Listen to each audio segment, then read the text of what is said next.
Hey everyone, we are now live. We're trying this again because there were some technological difficulties. Obviously, there's just a difficulty in me saying that very word.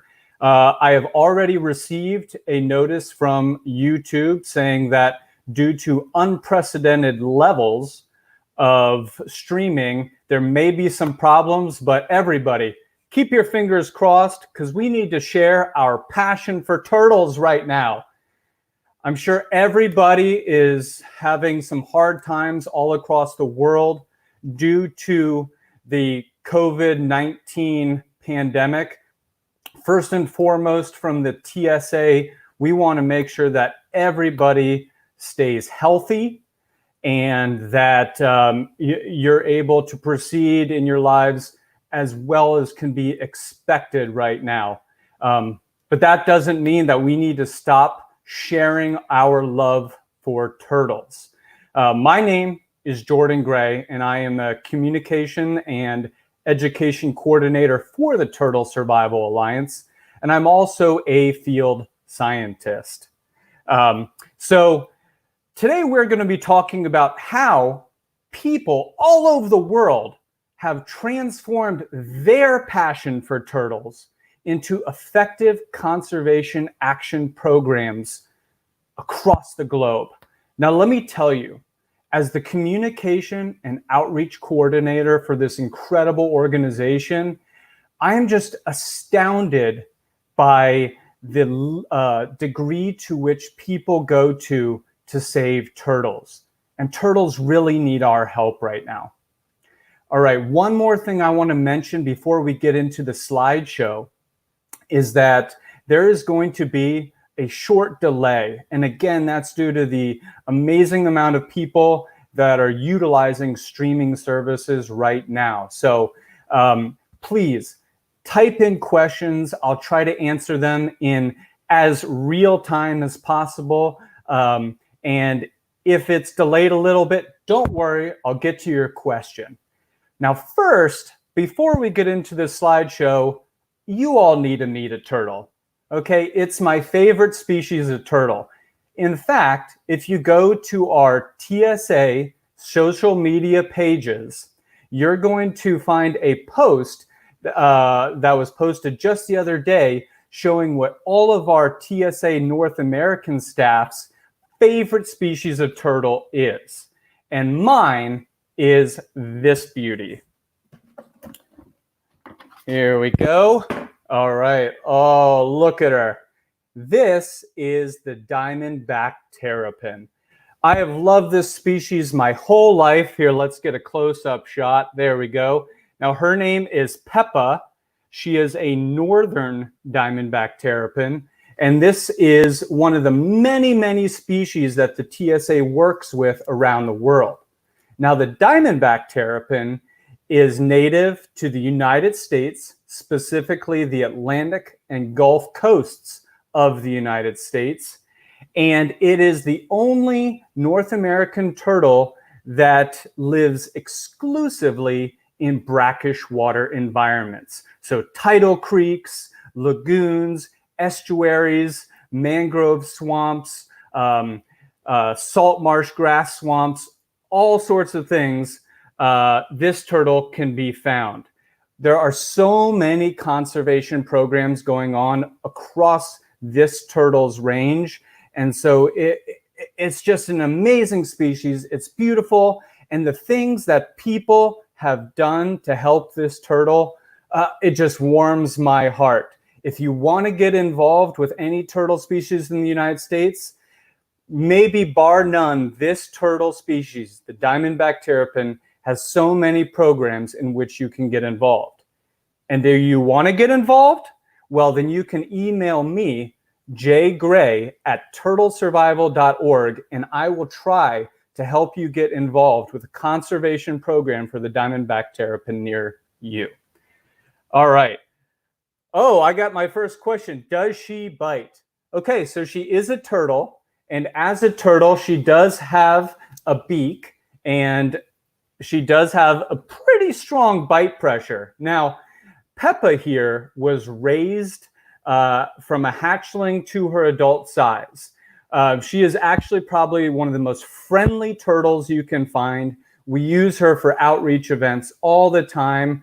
I've never had her try to bite me or anyone else.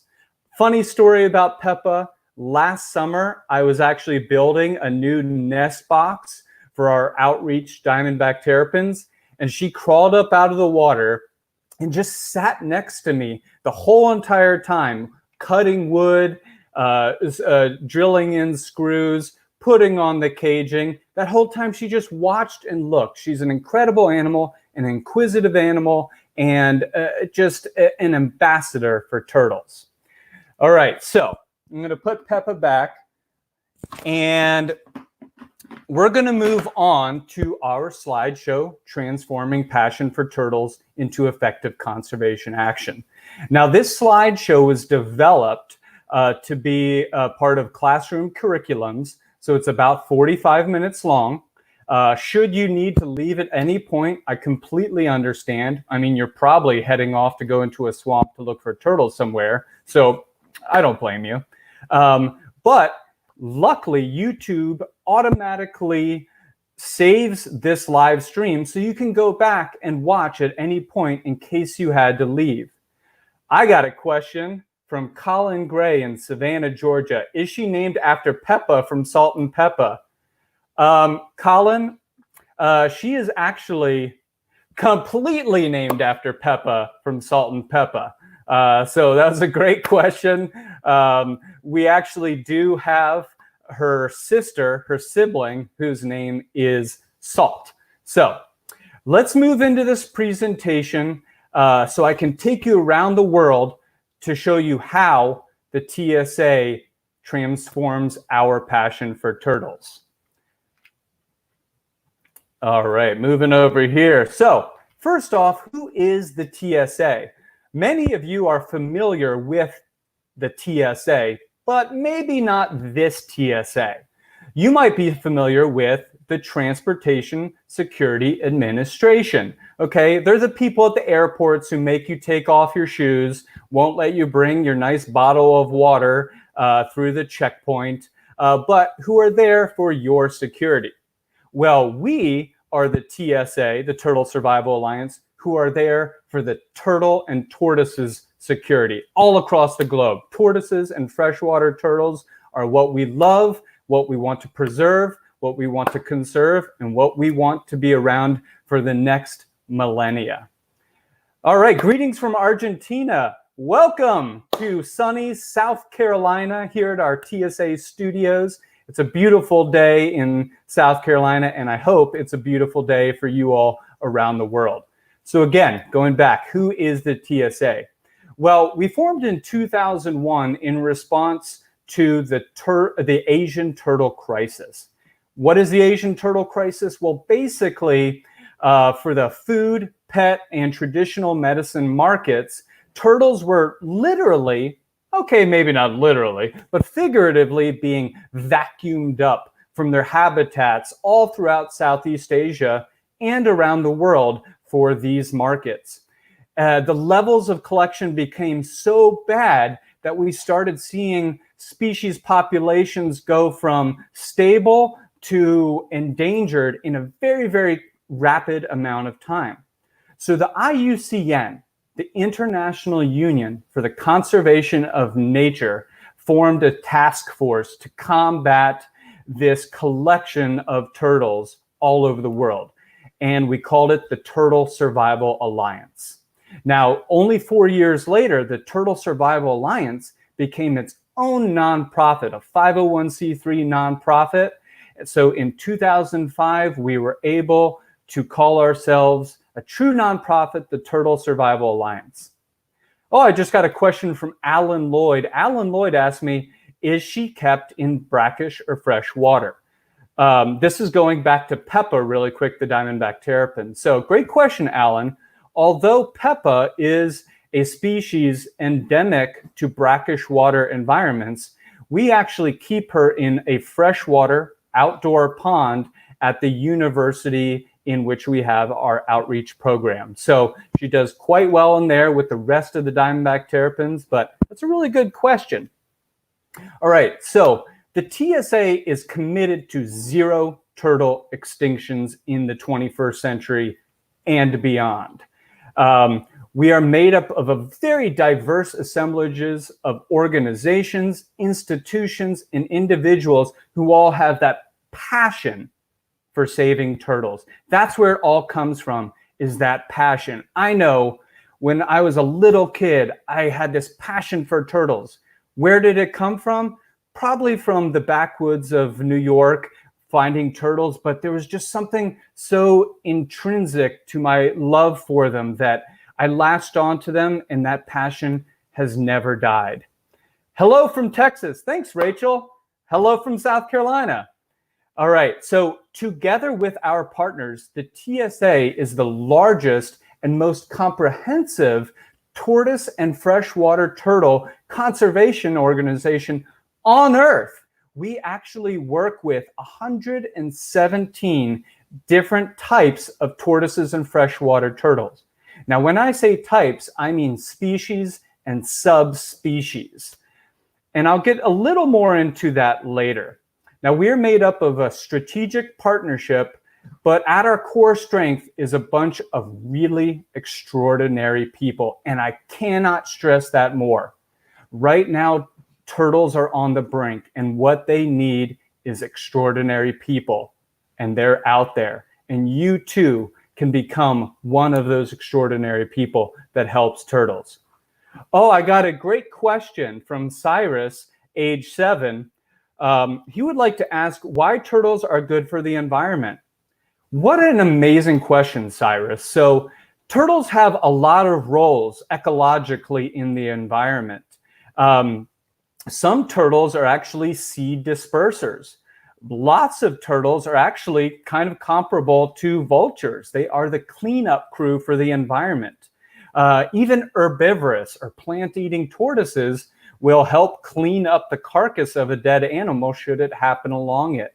For others, all the hatchling turtles going into the environment, in truth, make up a food source for a lot of the other animals.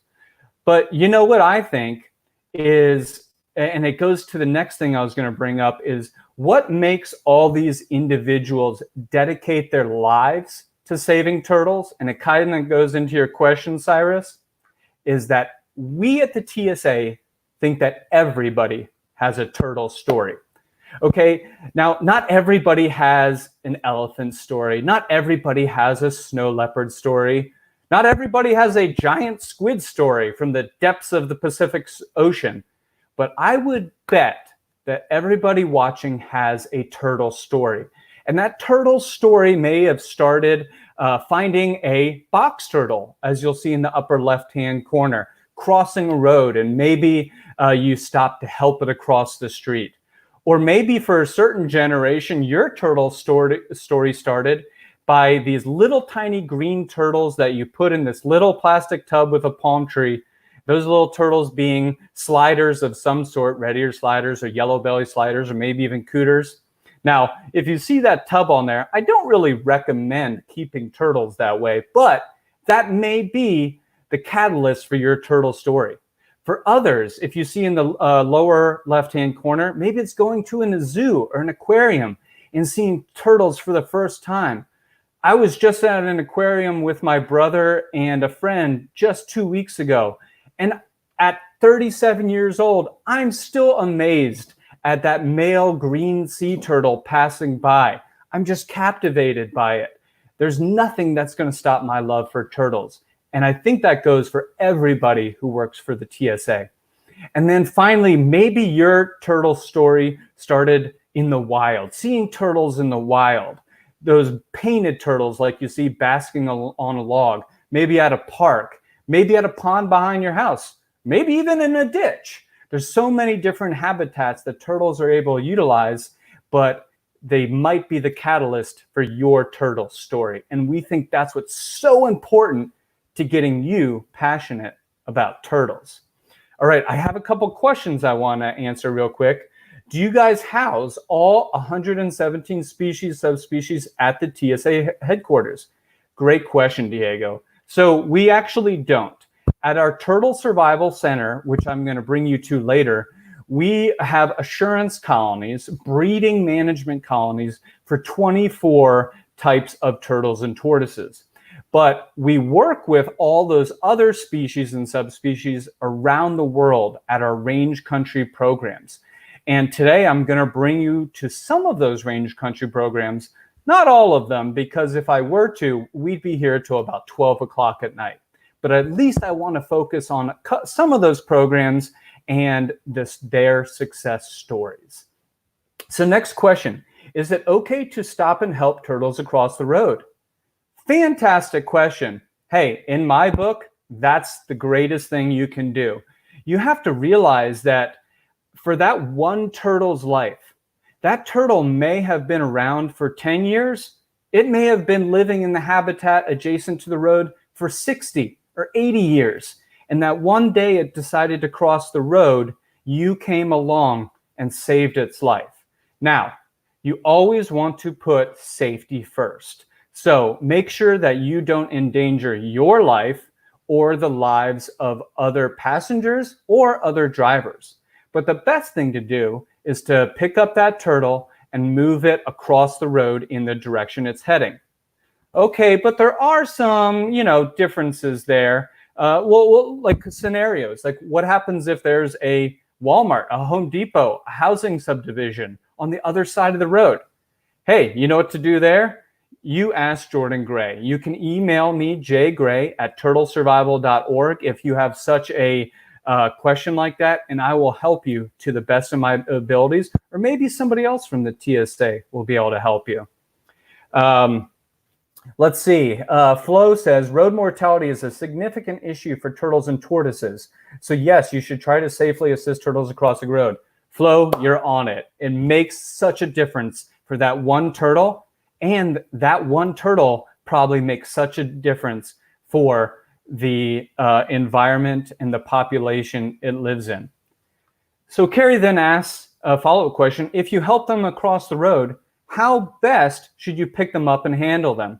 Well, that really depends on the species. So it's good to become familiar. If you're unfamiliar with the species you're working with, that's when I recommend contacting us at the TSA, or maybe contacting your local wildlife veterinarian, your local wildlife rescue club, a zoo, a nature center, so they can best help you. Because helping a little box turtle across the road may be very different than helping a snapping turtle across the road. Rachel then asks, is it okay to release a pet turtle in the wild? What a great question, Rachel. The simple answer there is no. We don't recommend releasing pet turtles into the wild. And that is for numerous reasons. That turtle most likely didn't come from that habitat. That turtle's genes might not be from that population's genetics. That turtle might bring diseases that you don't know that it's harboring into that population. So the best thing to do is find a way to rehome that animal to somebody who can responsibly take care of it. All right, so I want to move on to our next slide about how that interest starts. And it starts with a catalytic moment. And we think that catalytic moment has to do with your first touch of a turtle. You can see a turtle from behind a glass of an aquarium. You can see turtles on TV or on YouTube Live. But I think, and I think we at the TSA think, that getting out there and providing outreach to the community so that children to adults have an opportunity to touch a turtle, because I know that that touch really, really resonates, and it resonates for the rest of somebody's life. And again, it goes into their turtle story. So we at the TSA like to be the organization who creates someone's turtle story. But if we can't, we would want you as educators out there to create someone's turtle story for them.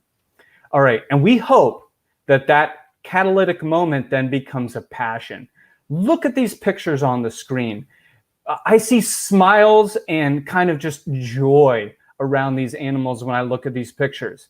Everybody you see here dedicated their lives to working with turtles. And that is something that is so special. I have a question from Kate Green. Let's schedule another session during this isolation period. Kate Green, great idea. Well, guess what? We actually are working on more TSA webinars that will follow this one, and they're actually going to dive way deeper into some of these programs so you can see how the passion has really created true conservation success stories. All right, so the question then is, what is conservation? Well, if you go into a dictionary, you can find a simple answer, okay? One, prevention of wasteful use of a resource. Well, turtles are a resource.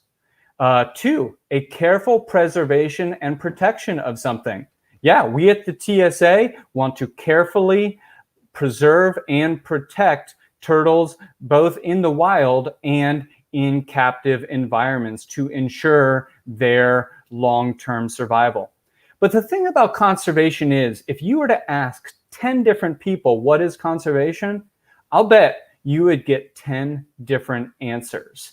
And that's okay, because no matter what you think conservation is, the best thing to do is do your research, take your passion, and just drive it right into what you believe conservation is, because it takes all of us to do something.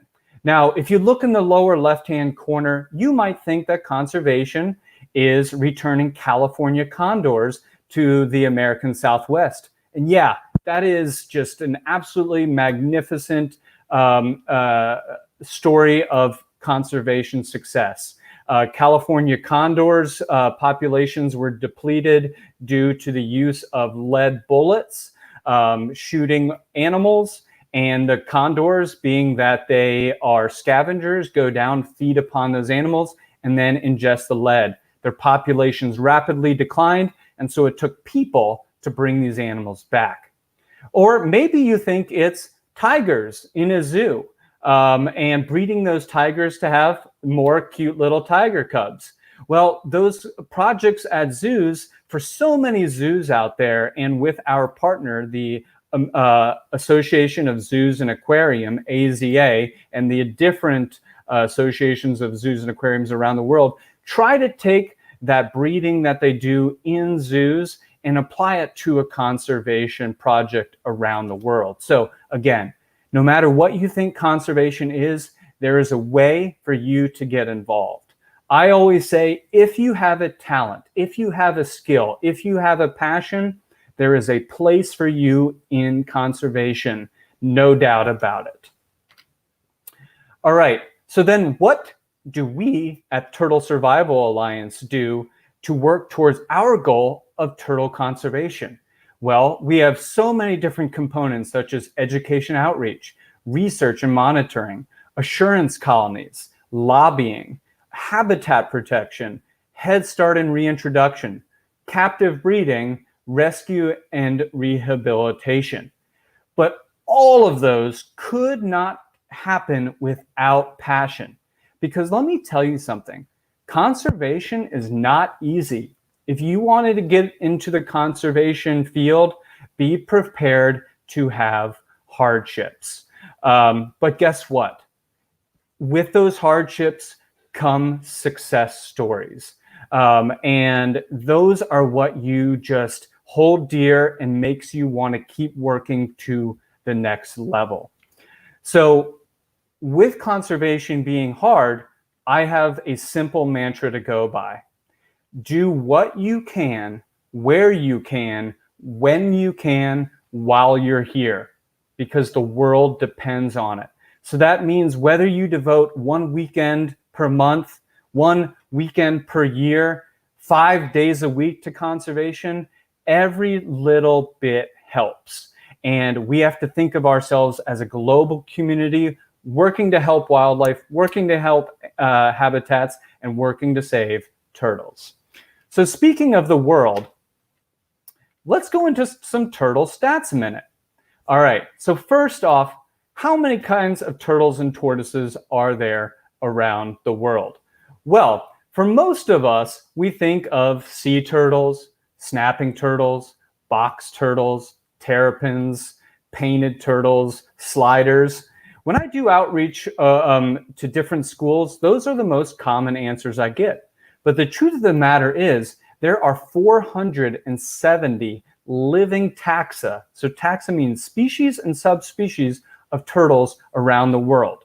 And those are represented by 349 living species.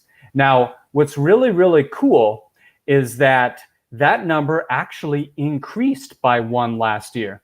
So how did that happen?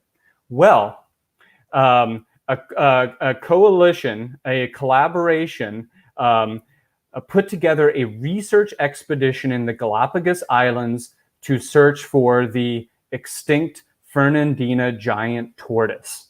And we are so happy to say that that collaboration yielded successful results. So early last year, early in 2019, a female Fernandina giant tortoise, a species believed to be extinct for the last 113 years, was found. And now more research has shown that there's probably other animals living on that island. So basically, a species that was thought to be lost from the earth forever has now been brought back to us. So with only one positively identified animal, that makes the Fernandina giant tortoise the most endangered species of tortoise, freshwater turtle, terrapin, or sea turtle on Earth. Now, real quick, because so many of us are involved with turtles, many of us know about the sea turtles. Well, there's actually only 7 species of sea turtles in the world. But remember, there's 349 living species and 470 taxa of turtles and tortoises around the world. That means that there are 463 kinds of turtles and tortoises that need our help too. And that is where the TSA comes in. But first off, I want to ask you, can you guess what the most turtle-rich country in the world is? Now, because there's a time delay, I'm going to give you just a minute to think about that question. And while we're doing it, some people are coming in. Carrie asks, what's a painted turtle? So a painted turtle is a species from the genus Chrysemnes. They're native to North America, and they are represented by 4 subspecies: the southern, western, eastern, and midland painted turtle. Great question, Carrie. Next one, calling in from the Netherlands. Welcome to sunny South Carolina. Thank you for tuning in from the Netherlands. Okay, so I have some guesses coming in. Boris says China. Excellent guess, Boris. Sean guesses China. Sean, you are also an excellent guesser. Boris then guesses the United States of America. Not a bad guess. George Heinrich, I know that guy. He guesses the United States. So we have 2 for US, 2 for China. Kate Green asked me to repeat the question. Well, the question was, can you guess what the most turtle-rich country in the world is? So that means the country with the most types of turtles and tortoises. All right, so I'm about to give you the answer. Diego says Thailand. PPVD, interesting name, says USA. Well, for all of you out there who said the good old USA, you are correct. The United States of America, having so many different ecological regions, is the most turtle-rich country in the world. And not only that, but we have 89 types of turtles and tortoises in our waters, lakes, deserts, mountains, forests, streams, swamps. Now, followed behind that is the country of Mexico. A lot of people don't know that. And then third is India. And most of those turtles occur in the in northern India, in the Terai Arc landscape, the Brahmaputra floodplain, and in the Indo-Nepalese region. So we should really take pride, no matter what country you live in, whether your country has one species of turtle or like the United States, 89, take pride in that. Do anything you can to help those types of turtles and tortoises. All right. So moving on, the fact of the matter is, despite there being 470 types of turtles and tortoises around the world, turtles are in trouble. In fact, they're in a lot of trouble. Over 50% of them, some estimates nearing 60% of turtles and tortoises face extinction risk right now. And that is higher than any order of vertebrates in the world. So we need to do everything we can. The time is now for turtles, and they are relying upon us to do what's best for their preservation.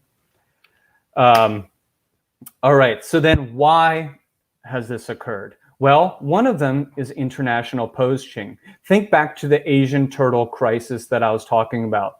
Hundreds of thousands, millions of turtles being taken out of their habitats for food, pet, and traditional medicine markets.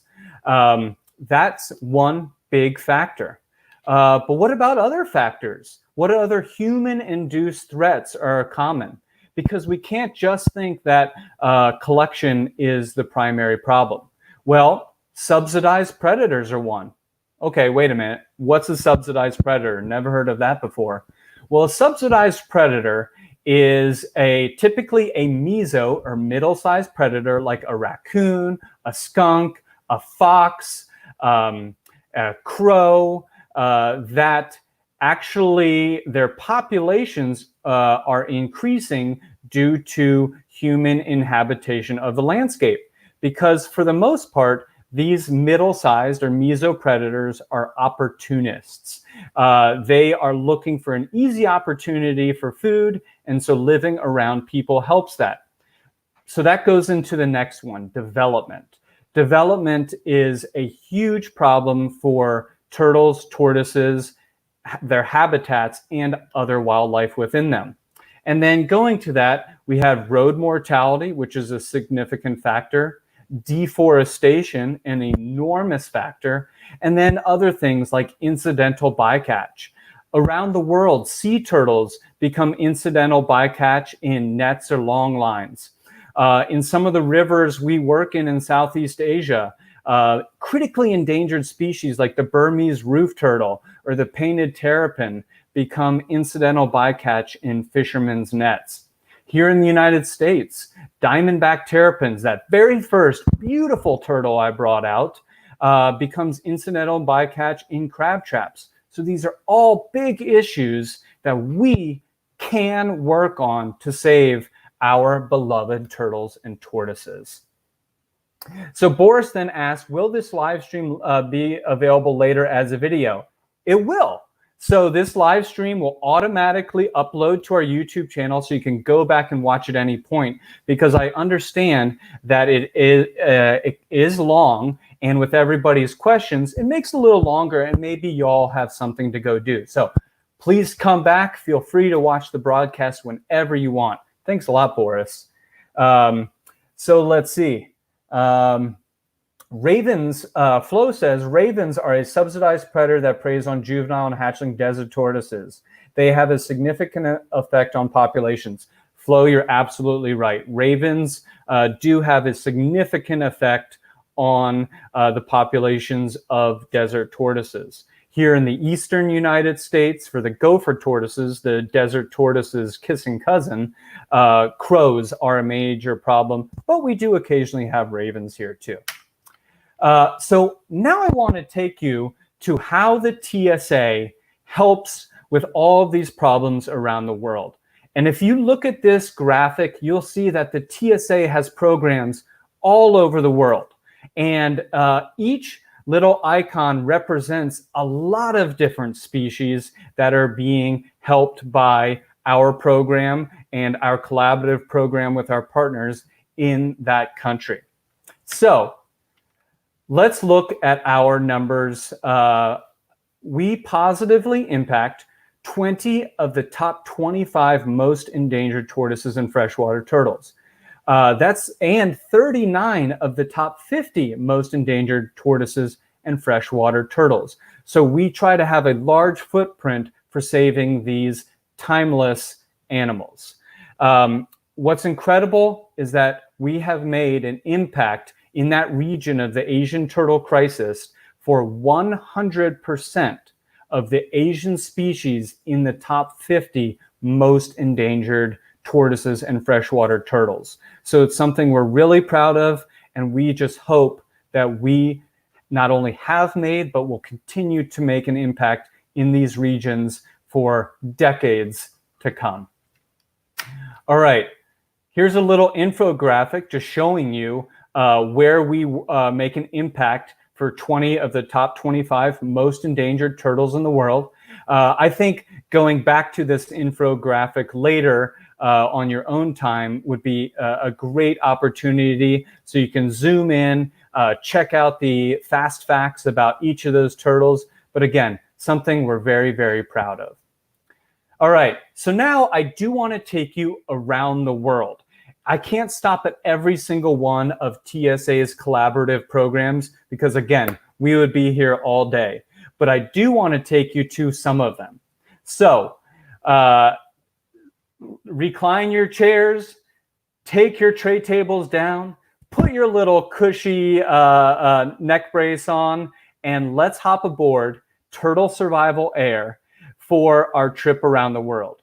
Now, the first country we're going to visit is the closest range country program to our headquarters in the United States, and that is in the country of Belize in Central America. Now, Belize is most known for its jaguars or scuba diving off its coast, but at the TSA, when we think of Belize, we think of an incredible turtle species, one that comes from an ancient lineage of turtles and one of the most advanced turtles for living in an aquatic environment. All right, this is the Central American river turtle, also known as the Hicatee. Now, this turtle's population has declined precipitously, and its last stronghold is in the country of Belize. There are still some small populations of an unknown quantity in Guatemala, and in southern Mexico, their population has been almost all but wiped out. But this turtle, as you can see, it's a gorgeous turtle. But what I really want to talk about is how this turtle is so evolved for a life underwater that it's about as close to a fish as a turtle can get. So this turtle lives primarily in rivers, oxbows, and flooded forests, and it spends almost all of its time underwater. In fact, when it's out of the land, they can barely even hold their head up because they don't have that musculature to be able to walk across land like many of our other tortoises and turtles do. So this turtle has evolved with what's called highly vascularized papillae in its larynx. All right, now that is kind of some complicated scientific jargon. So what I'll break it down to is the fact that, well, they can breathe underwater. So what this turtle does is it is able to suck water into its mouth, and water has dissolved oxygen in it. And that dissolved oxygen passes across these highly vascularized papillae. Just imagine just little branching structures, and it goes through the membrane of the papillae into the bloodstream. And then the turtle expels that water back out of its nose into the environment. And so they can stay underwater for almost an unlimited amount of time, which is really incredible. And this turtle is worth saving. And so the TSA has a collaborative program with the Belize Foundation for Research and Environmental Education easily known as Be Free, deep within the heart of Belize, where we have a Hecate Conservation and Research Center. And this has an insurance colony for Hecates. But what I really want to talk about behind that assurance colony is the passion. I mean, this assurance colony, this program for the species couldn't happen without Jacob Marlin, Heather Barrett, Tyler Sandeville, Tom Pop, Jaron Serrano, Rick Hudson, Shane Boylan, Thomas Rainwater, and all the people who support this program. It is just a fascinating program that is helping bring this turtle back from the brink of extinction. So if you have time after this, research the Hecate, find out more about the Save the Hecate conservation awareness program that the TSA and Be Free promotes every year, and do what you can to save the species. All right, now we're gonna pop all the way across the Atlantic Ocean to this country that I know many of you have heard of, and that is called Madagascar. Okay, for some of you, you may have seen the movie. For others, of lucky few, maybe you've been to this country.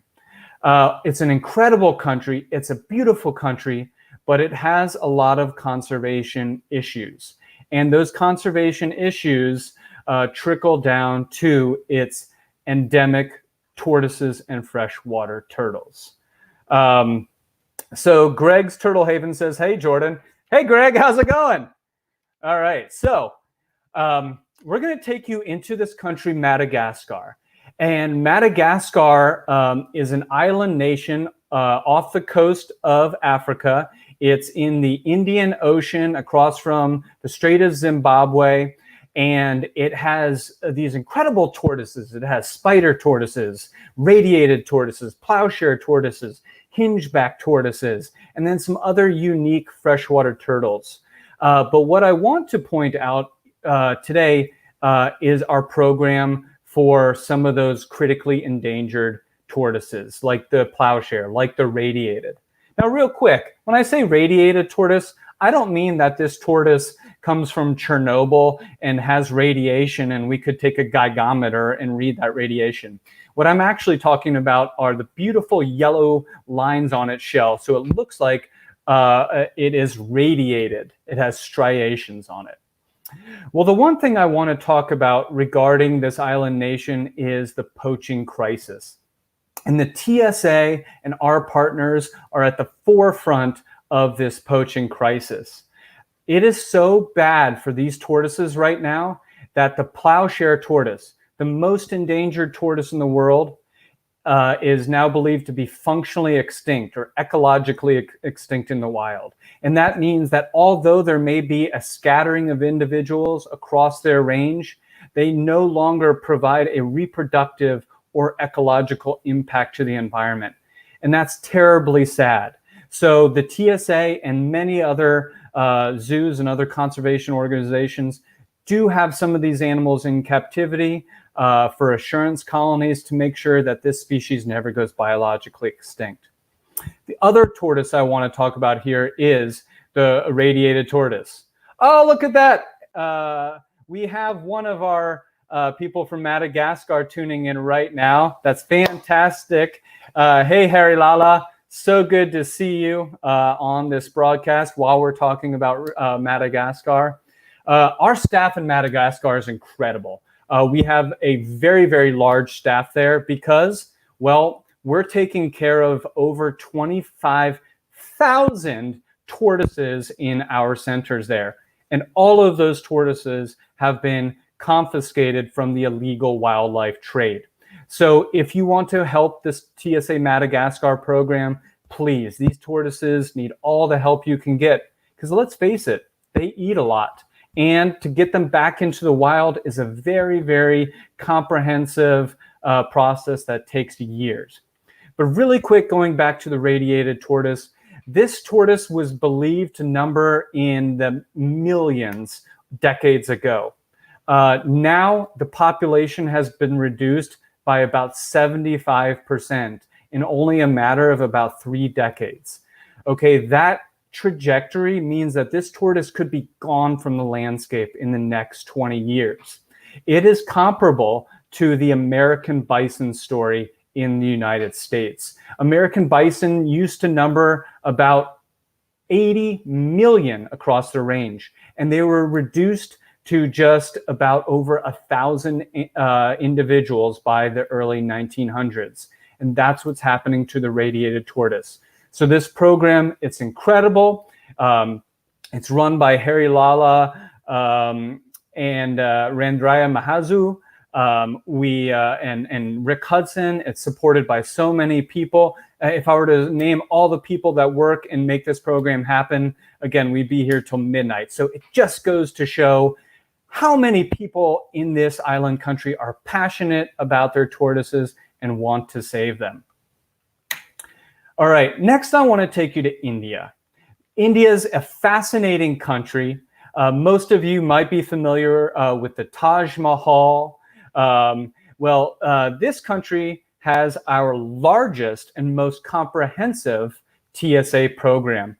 And here we partner with various state forest departments, as well as our most steadfast partner, the Wildlife Conservation Society, to protect a myriad of different endangered and critically endangered turtles. But the one I want to show you right now, I mean, look at this turtle. This is the red-crowned roof turtle. I mean, I could stare at that picture all day long in the upper left-hand corner.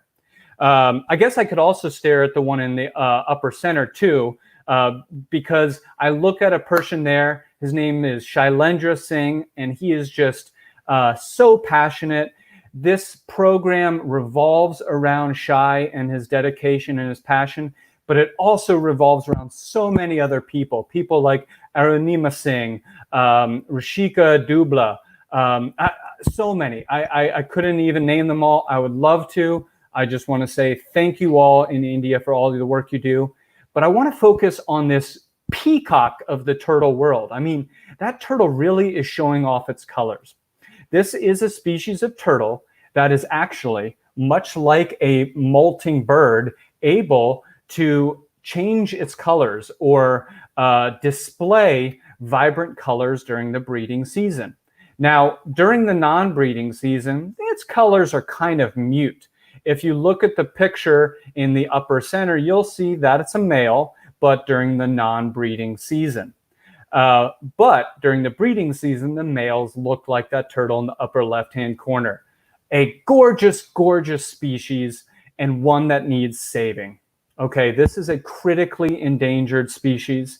It's used to range in many different river systems in India and its surrounding countries, but now it is relegated to the Chambal River. Now, the Chambal River is a large river. It has a national Chambal sanctuary, and that is the stronghold now for the red-crowned roof turtle.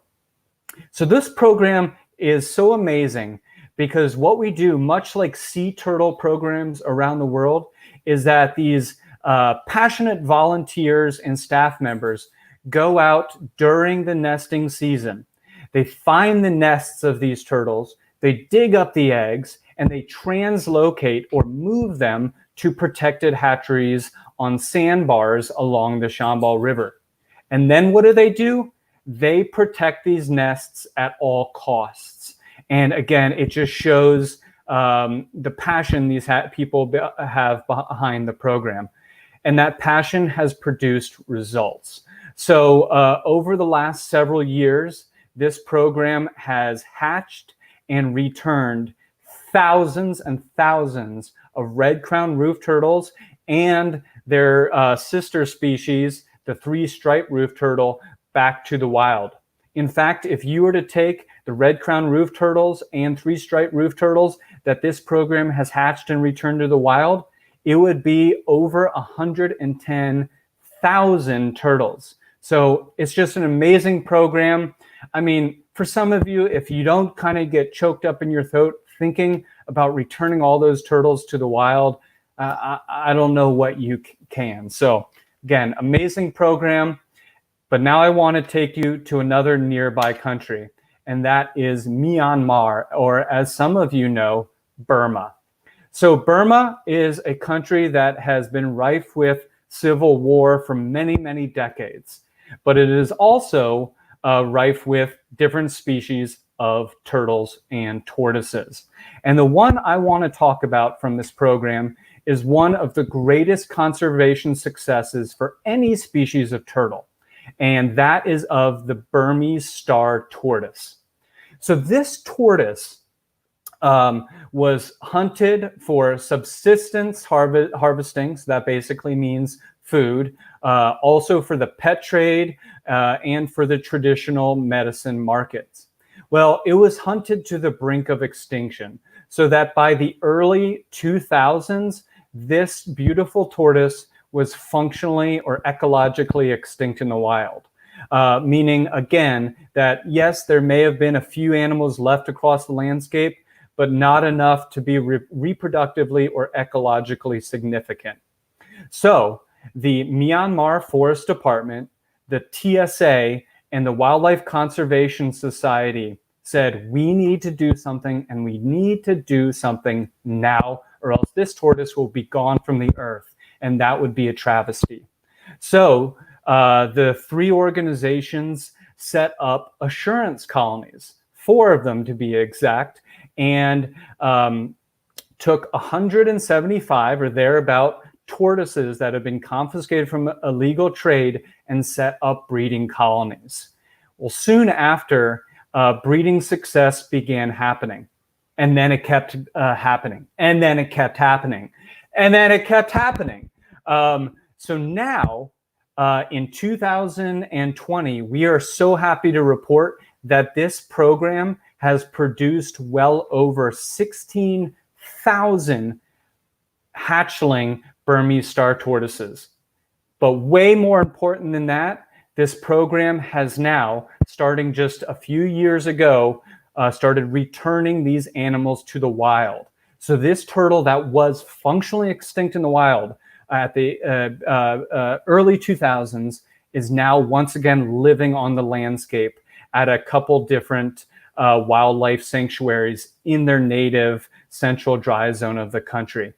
But what's so cool, those wild tortoises are already breeding. If you look at that picture in the lower right-hand corner, that is a hatchling Burmese star tortoise at Minzantong Wildlife Sanctuary, one of the first hatchlings from the wild, and now they are reproducing at a greater rate. So if you want to learn more about this specific program, tune into our next webinar. I'm going to go in depth into this program. You're going to learn a lot of information that you never knew about the star tortoise or about returning this tortoise to the wild. But in the interest of time, let's move on to the country of Indonesia, and specifically the island of Sumatra. Now, the island of Sumatra is most known for its tigers, its elephants, its rhinoceroses, and other large megafauna. But again, in the turtle world, we think of this country for this absolutely gorgeous turtle known as the painted terrapin. Now, I'm not going to spend too much time here in Sumatra because this program is very, very similar to the program that we have for the red crown roof turtle, also in the same genus, Badagur, that is here in Sumatra. But I do, again, want to talk about passion. So this program is led by a fascinating friend of mine, or should I say an amazing friend of mine, named Joko Gunturo. This species, the program, the survival of this animal is all based around Joko's passion and the passion of his field staff and other volunteers there in Sumatra. Again, going out to beaches, digging up these eggs, translocating them, removing them to protected assurance programs there at the Satyasita Foundation, our steadfast partner in Sumatra, and then returning hatchlings and head started, or hatchlings that have been raised in captivity for a longer period so that they can grow to a larger size back into the wild. So again, an incredible program. But something really, really cool I want to focus about this program is that picture in the lower right-hand corner.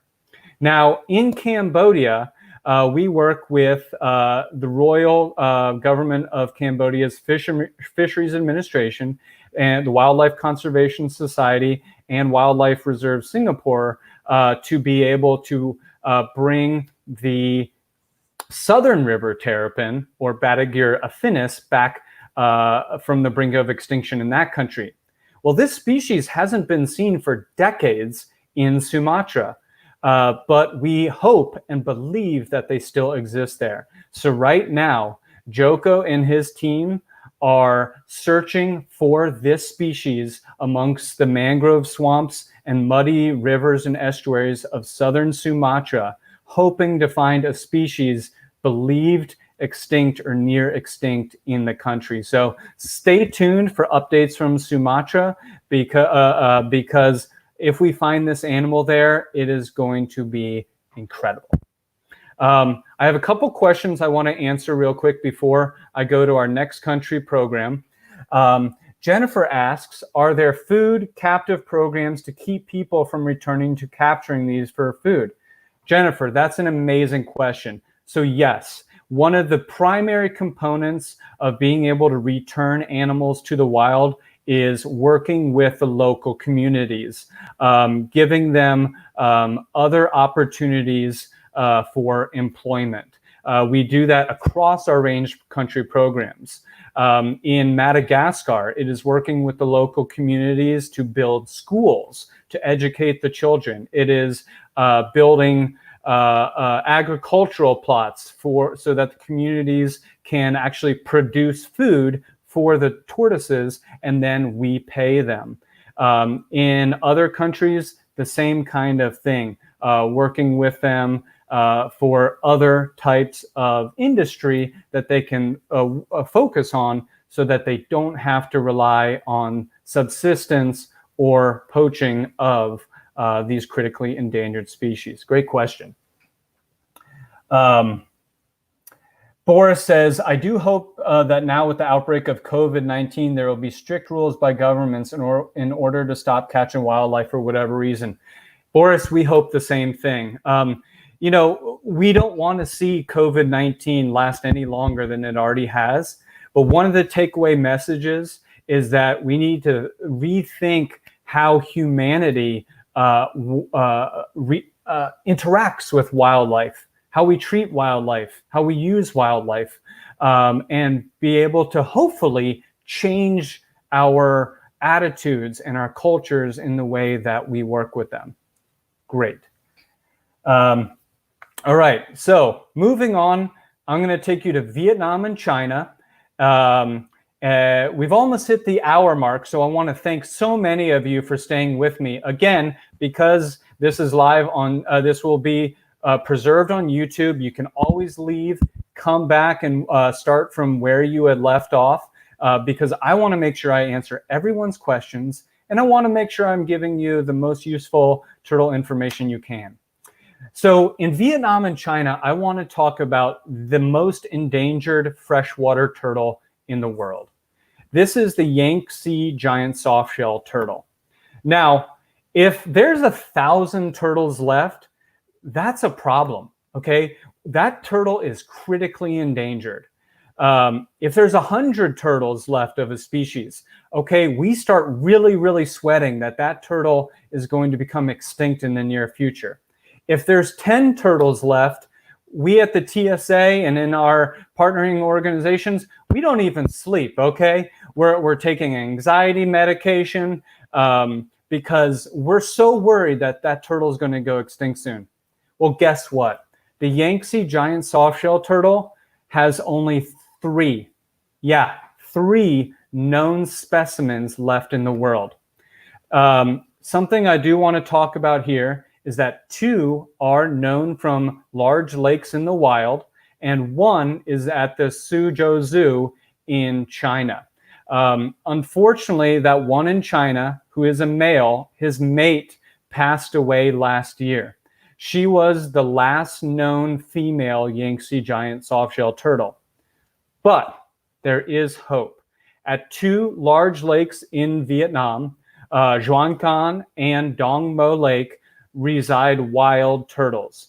So right now, our partner in Vietnam, the Asian Turtle Program, along with Wildlife Conservation Society, the governmental organizations there in Vietnam, and the Turtle Survival Alliance are working on trying to capture and determine if one of these animals is a female. But not only that, the TSA and our partners, and again, lending huge credit to Asian Turtle Program and Wildlife Conservation Society, are going into these lakes in northern Vietnam to search for more members of this species.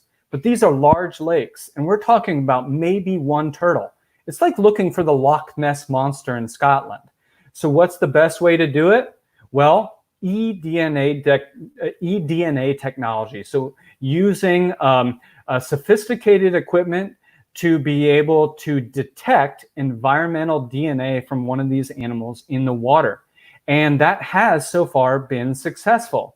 And also a good pair of binoculars, being able to spot animals. So I want everybody right now, cross your fingers, pray, keep it in your hearts that another one of these amazing animals is found, because right now they're at the brink of extinction, and we need to do everything we can to save these incredible turtles. All right. So Seamus asks, has there been any update about the last known wild Yangtze turtle that hasn't been captured? Okay, so great question, Seamus. So the animal in Dong Mo was captured by fishermen several years ago, and then it was released back into the lake. The animal in Duan Can Lake, outside of Hanoi, in northern Vietnam, has not been captured, but there are repeated sightings of this animal, so we know that it is still there, and so that's where the efforts are going to focus on, to try to capture these animals, take health assessments, and be able to determine the sex of the animals.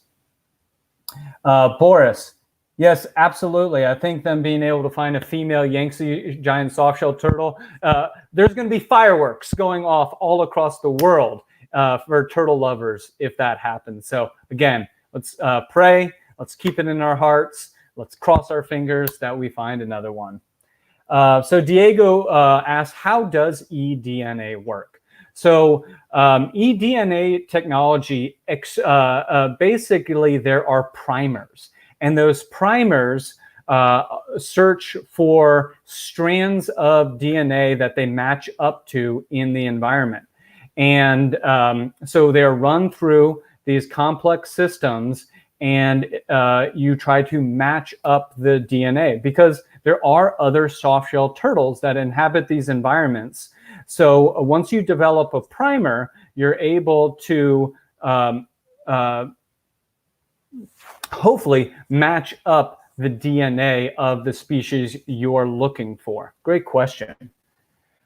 Boris then asks, how do you even catch a turtle in such a large lake? Great question. Needle in a haystack, right? Well, utilizing boats and large nets and divers. If you actually go to a post by the Asian Turtle Program that just came out a few days ago, and I believe we shared on our TSA social media, you will see that there are divers that are going down to assist in capturing these turtles. All right, so again, with fingers crossed, I want to take you across the Pacific Ocean.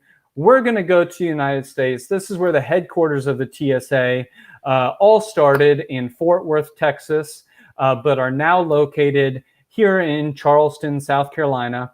And I want to talk about a really, really special program. And this one is near and dear to my heart because it's one that I've put a lot of work into, but it's a program that you can get involved in. And whether that means when this whole pandemic is over, you flying to the United States and assisting, or if you live in the state in which we work, popping on over and helping. This is one of the most unique citizen science programs that you can work with. And it is called the North American Freshwater Turtle Research Group. This program was begun by Dr. J. Brian Haig out of Peninsula College in Washington, as well as Eric Muncher, who is with the Turtle Survival Alliance and SWCA Environmental Consultants. Also Brian Butterfield, Andrew Wald, and others really started this program back in 1999. So it's been going on for over 20 years now. Sadly, our research effort this spring was the first time in over 20 years that we actually had to cancel our turtle sampling surveys due to this pandemic. But you know what? Keeping all of our turtle researchers and our turtle lovers safe is the #1 priority, because the turtles will still be there when we go back again. And when we go back, hopefully you'll be able to join us. Either way, what I want to really quickly talk about is that in Texas, in Florida, in Tennessee, in Pennsylvania, we have programs that one can get involved with, and we are continuing to expand. So if you're interested in starting a NAFTRG program in your state, maybe that's something that we can talk about. So you can email me at jgray@turtlesurvival.org to talk about that. But if you do want to get involved, go to our website, turtlesurvival.org, click on Get Involved, and go down to Volunteer North America. And that's a way that you'll learn to get involved with this one-of-a-kind citizen science program. You're not going to find a program that's like it. And you know what? I love it. Everybody loves it. And it's an amazing time. Carrie then asks, can turtles jump out of the water? Really good question. So kind of like whales, we have witnessed turtles basically kind of spy hopping like what whales do, kind of jumping the front of their bodies out of the water.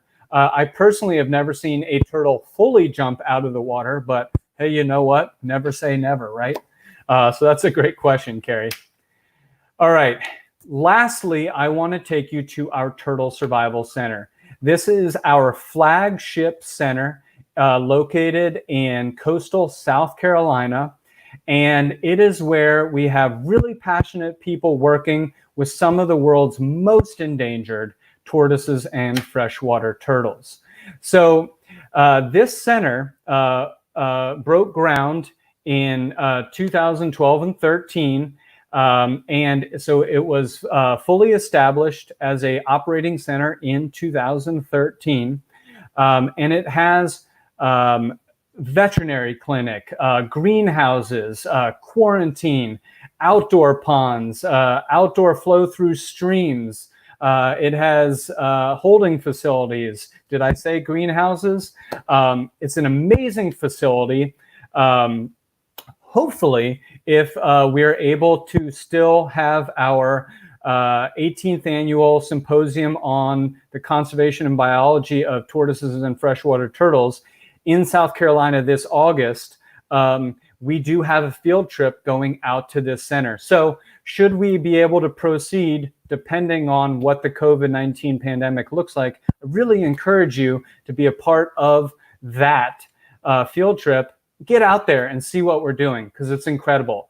We have animals there that are functionally extinct, if not completely extinct in the wild. And we are working to breed them, and for some of them, work on future programs to reintroduce them to the wild. So there we have Chris Hagan, Nathan Hayslip, John Green, Carol Alvarez, Clint Doak, who work every day to ensure that these critically endangered species persist in the future. Carrie then asked really quick, how long can turtles be under the water? Carrie, amazing question. And there's no actual good answer there, because for each species, it's different. Some species who live in colder environments are able to stay under for weeks or months at a time due to slowing down their metabolism and drawing in dissolved oxygen through their skin, or for some species, through their cloaca, which is their urogenital opening. And it goes across a membrane called a cloacal bursa into their bloodstream, much like the highly vascularized papillae in the turtle, the Central American river turtle that we talked about earlier in this presentation. And then a lot of it really depends on water temperature. So in the summertime, when water temperatures here in coastal South Carolina are about 85 to 88 degrees, a turtle can really only stay under there for minutes at a time. But how about wintertime, when our water temperatures are about 50 degrees, maybe sometimes into the upper 40s? Well, that turtle can stay down there a lot longer. There's so many factors, but that's a really good question. And if you want to learn more, feel free to contact us on any of our social media pages or through email. Thanks, Carrie. Okay, so now I want to talk about how you can get involved. Again, thank you all for staying this long. I know it's a long presentation, but that's because it gives you an opportunity to come back and start off if you had to leave. So, number one, go to our website, turtlesurvival.org, and look for, in the search bar, 10 ways you can help turtles. This is a 10-step list that we suggest that you can help turtles. And right now, the first thing I can say is it's springtime for many places across the world. And so turtles are coming out of brumation. They might be moving from one habitat to another, or soon females will be looking for nesting sites. So one of the things we recommend is helping turtles out of the road so they can live for another glorious year. Oh, Diego asked me, why was the Turtle Survival Center built in South Carolina? Diego, amazing question, and a really good question. So coastal South Carolina has a subtropical habitat. So that means that we are able to keep many of our species outdoors year-round, or for some of them for most of the year, and then only during the coldest parts bring them inside. Also, where we're located northwest of Charleston, South Carolina, this area doesn't take very many brute force impacts from hurricanes. The hurricanes that come up the Gulf Stream along the east coast of the United States often turn out before they come into this area that South Carolina and Georgia is called, known as the South Atlantic Bight, because it basically looks like a bite into our coastline. Another reason would be there were some facilities that were already in place. So all those combinations just made for the perfect scenario for us to start a turtle conservation center in South Carolina. Boris, you're already a member of TSA Europe, but will become a member of the mothership as well. Great. Yeah, many people do refer to us as the mothership. Please become a member. That was the next thing. Become a TSA member, because your memberships directly help save turtles and tortoises around the world from the brink of extinction. We at the TSA could not do what we do without you, our supporters, and our members. So please remember that, and please know that we appreciate you and just want to say thanks. Lastly, on this list, supportive TSA program. Join the TSA, donate to the TSA. If there's a program that you're really passionate about, maybe one that I've talked about today, like restoring the Burmese star tortoise, maybe support that particular program and help us return these animals to the wild. All right, next. Okay, look, I think most of us these days have social media. Some of you may have deleted it because you're just getting tired of it. Others of you may be joining because you know that that's a great way to look at turtle pictures. Many of our friends and colleagues post turtle pictures all the time. That is the best way to stay up to date with what we are doing at the TSA and what all those passionate people around the world are doing to save turtles. So follow us on our Facebook, on our Instagram, and on our Twitter at Turtle Survival. We update that every day, typically multiple times a day. So it's a great way to get involved and to just be passionate about turtles. And guess what? If you use those platforms for anything turtle related, hey, tag us at Turtle Survival. We want to see what you're doing and we want to feel your passion. All right. Can you write your email, please? I want to contact you later, says Esteban. You know what? I'm going to jump over here to comments and I am going to type in my email address in case any of you want to get in touch with me to discuss any of these things further. There we go. Okay, so now I want to leave you all with such an important quote. And this comes from John Baylor. And John Baylor was an incredible human being, an incredible conservationist. He sadly left our conservation community several years ago after a battle with cancer. But he said something very important. He said, despite problems conserving turtles, there are success stories.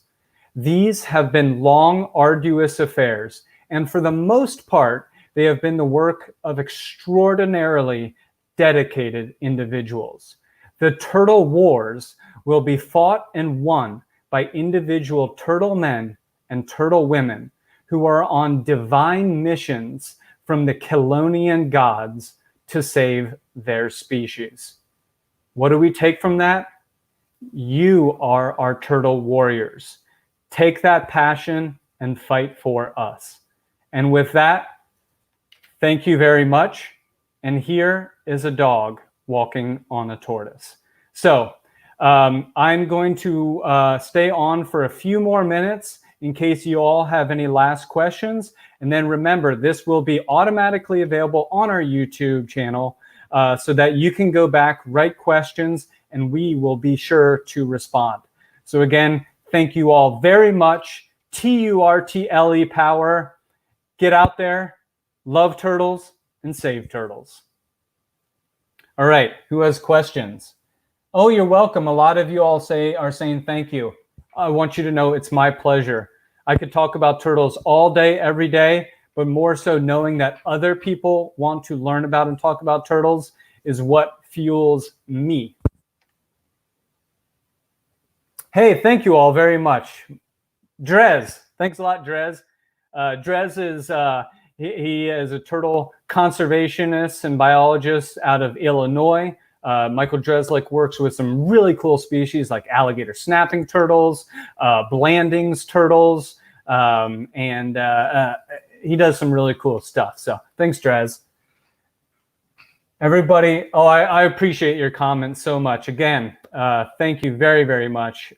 Your comments, they mean the world to me, and they're going to help me continue doing what I do. And again, just so you know, we're going to have another TSA webinar. It's going to dive deep into the story of the Burmese star tortoise, taking them from functionally extinct in the wild to now living once again in the wild of Myanmar. So check your TSA e-newsletter. If you're not an e-newsletter subscriber, go to our website and sign up today. And also be sure to check our TSA social media so you know when that next webinar is. All right, take care and turtle power. See you later. Good afternoon.